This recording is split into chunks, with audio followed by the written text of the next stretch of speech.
What is up, my lovely boys? Here in our video, and today we are doing a little bit different. Today we are doing a Red Dragon Archfiend deck profile. So this is a pure version of the Red Dragon Archfiend deck profile without Bestials, because I think Bestials, in my opinion, are not really a necessity. Doesn't really bridge you out into anything and gets you kind of like zero access to most of your stuff.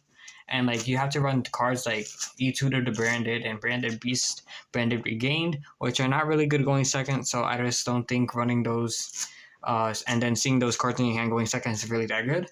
And yeah, so we're gonna go on and get into deck profile. Before we get into deck profile, I just want to let you guys know some of the cards I am going to show pictures of for the non-budgeters. But for the budgeters, I'm going to show an actual card instead. This deck profile is budget friendly and good for also the competitive, more non-budget players. All right. So without further ado, I won't waste any more of your time. Here we go. All right. To start things off, we have 3 copies of Soul Resonator. Soul Resonator is your main starter deck of the deck.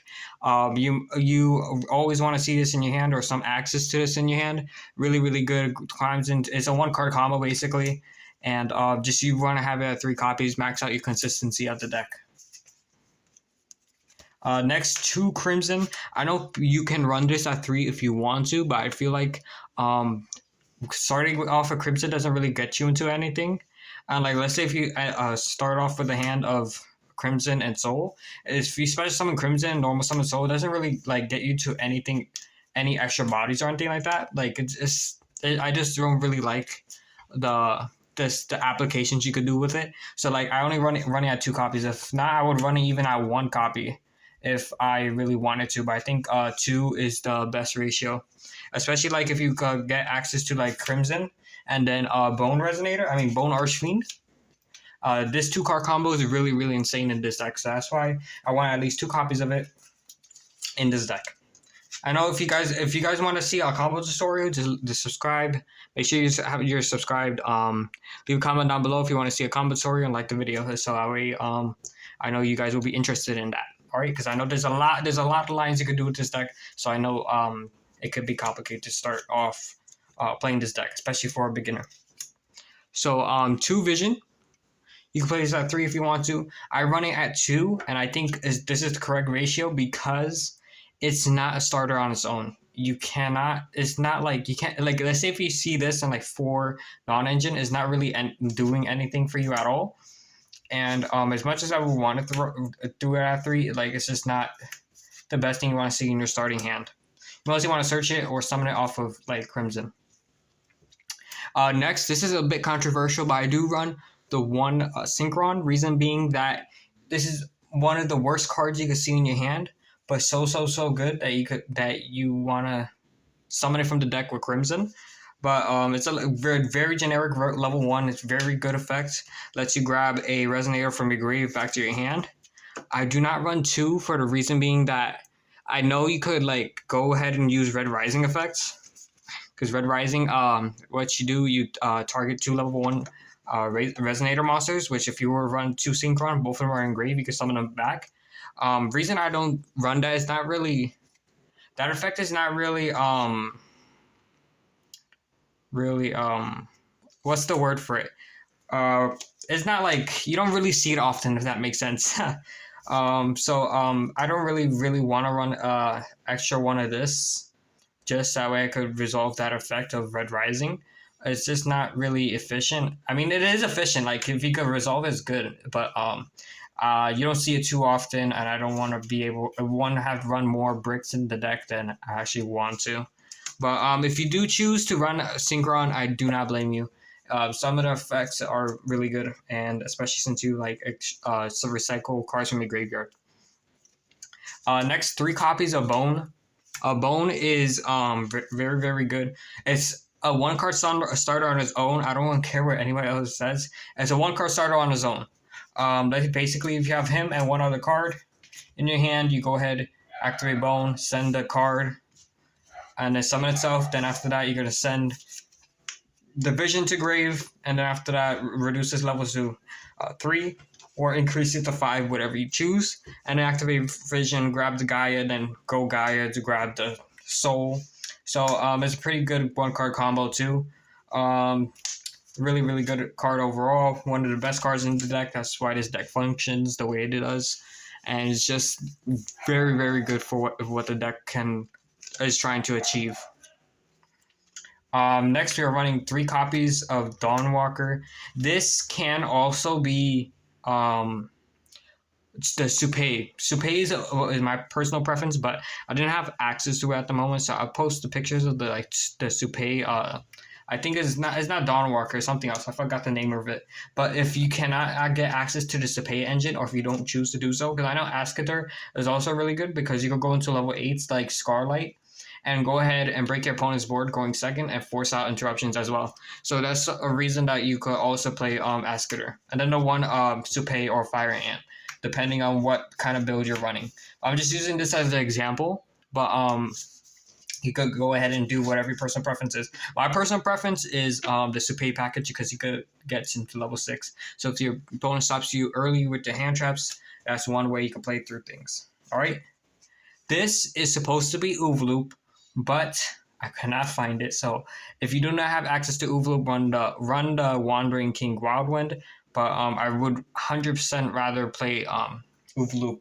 Oovloop is so good, especially when you get nibbed, you get recovery so easily with just this one card. I have the picture up here if you guys want to see it. But if you cannot, run the Wildland. But overall, I definitely recommend. And then Oovloop is also super cheap, less than $1.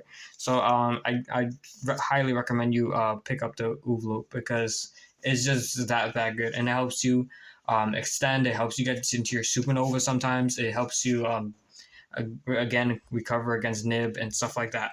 So good in this deck, and that also helps you set up your Dispater stuff. Next, for more like starters and extenders, we have 3 of the Earthbound Prisoner. This one searches. This one basically you discard it from your hand, and it searches your Soul Resonator, or like any Resonator monster really, as long as it's a level 3 or lower Fiend Tuner. So really good how this actually helps this deck a lot too.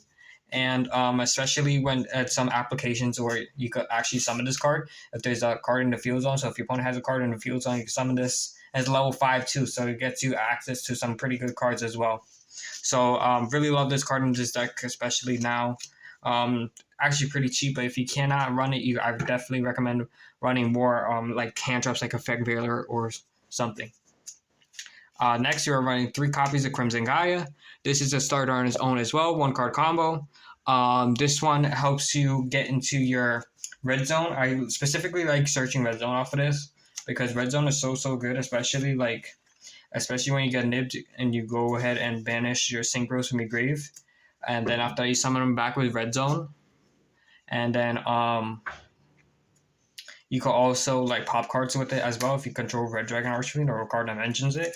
So just really good card overall, and it's not one of those spells where you have to like activate it and then after that search it, but like it's a permanent effect. So you could every time your turn comes by, you could activate this effect to go ahead and search. So you could keep on searching and searching. It's not like a one-time search like with Trouble Sunny or Sunny Snitch. I mean. With Sunny Snitch, you have to search only once, or with the Fire Formation Tenki, can only search once. But this one has multiple searches on it, so really good. Love seeing this card in hand.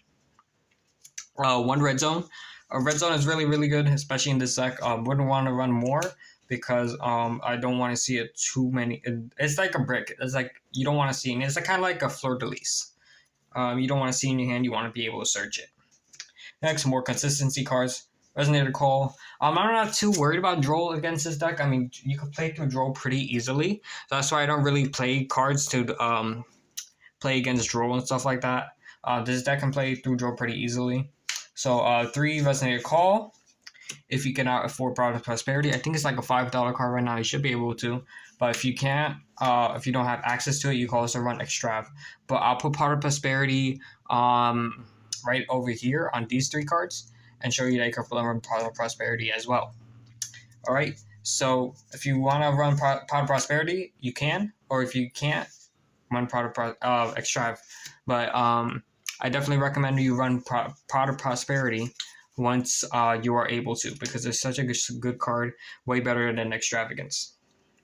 And then also what you could do with Dissipator, you could shuffle your banished extra stuff. Like let's say if you activate pot of Extrav or Prosperity, banish 3 or 6 or whatever. You could actually go through your banish zone and then reshuffle back into the extra deck whatever you want that you banished. Okay, so let's say if you banish like all 3 Red Rising and you have access to your Dissipator, you go ahead and put back a Red Rising, and this you're able to have access to it again. So really good overall. I love this card, honestly. I mean Prosperity and Extra, really good. One Foolish Burial. Not only is this card a 1 card starter as well, you send Vision off of it, then grab Crimson, add Soul. This is also helps you play against hand traps. So let's say if they Imperm, or for example a Soul Resonator, you go ahead and Foolish the Bone Archfiend and keep on playing. So really insane cards, really insane stuff you could do. If they Imperm the Bone Archfiend or negate the Bone Archfiend, you go Foolish the Crimson, keep on playing. Really good. To 2 tactics, 1 called by. You can run the 3rd tactics if you want to. If you cannot, if you can't get access to the 2 tactics, I recommend play more hand traps like Infect Veiler, Droll, stuff like that. So that is it for more. The non-engine was going to hand traps.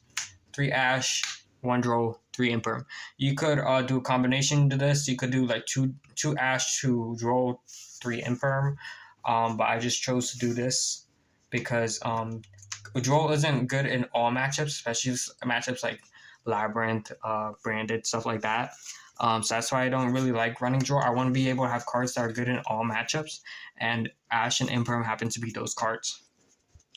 Now for cards in the extra deck. Extra deck cards are going to be 3 Red Rising. You really need to run 3. Especially if you're running the pot cards too, you banish 1 and then have that fodder for the pot cards. And then this is also very good. And this is not once per turn. Each of these effects are not once per turn either. So you could constantly you could use 2 Red Rising effects in 1 turn, which is really insane. I think the second effect is once per turn. I'm not sure though. No, it's not. It's actually not once per turn. That's crazy. So if you have 2 Red Rising engraved, you summon that to 2 Synchron, and after that, if you're running 2 Synchron, and after that, send them to grave and then banish again. Really good overall. And then the on summon effect is also not once per turn, so that's why I run 3 copies of it. 2 Scar Red, 1 Archfiend. You could run like the second Archfiend if you want to. I just thought I would run 2 Scar Red and 1 Red Dragon Archfiend because I think you only need 1, anyways. But you can run 2 if you see a lot of Bistils in your area, so stuff like that. You can if you want to though. 2 Red Dragon Archfiend, Abyss, and 1 Quibelt. Really good card. It's a common from Duelist Nexus, I think it is. Yeah, Duelist. I think that's what it is. Really good card. It's a pop, so really nice.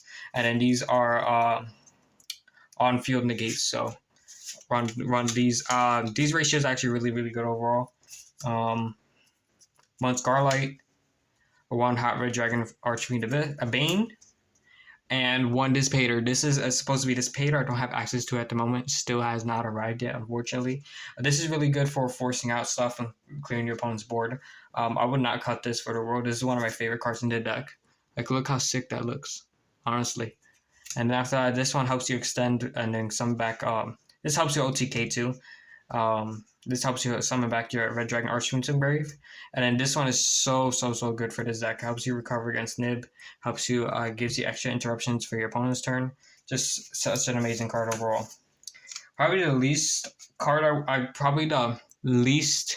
went into in this deck is Psychic, and Punisher. You could replace this for a second copy of Red Dragon Archfiend, but I wanted access to a level 11.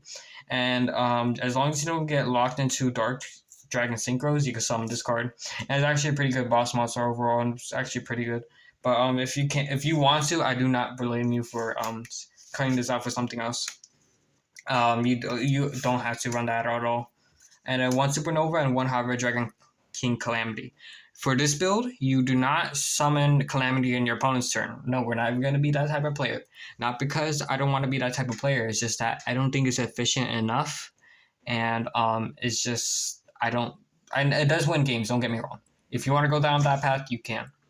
But I just don't see that being efficient enough, in my opinion. I'd rather use this for a game-ending usage. Make sure your opponent can't stop you from ending the game, and you go ahead, summon this card. You can't respond to anything, and then they use attack for game overall.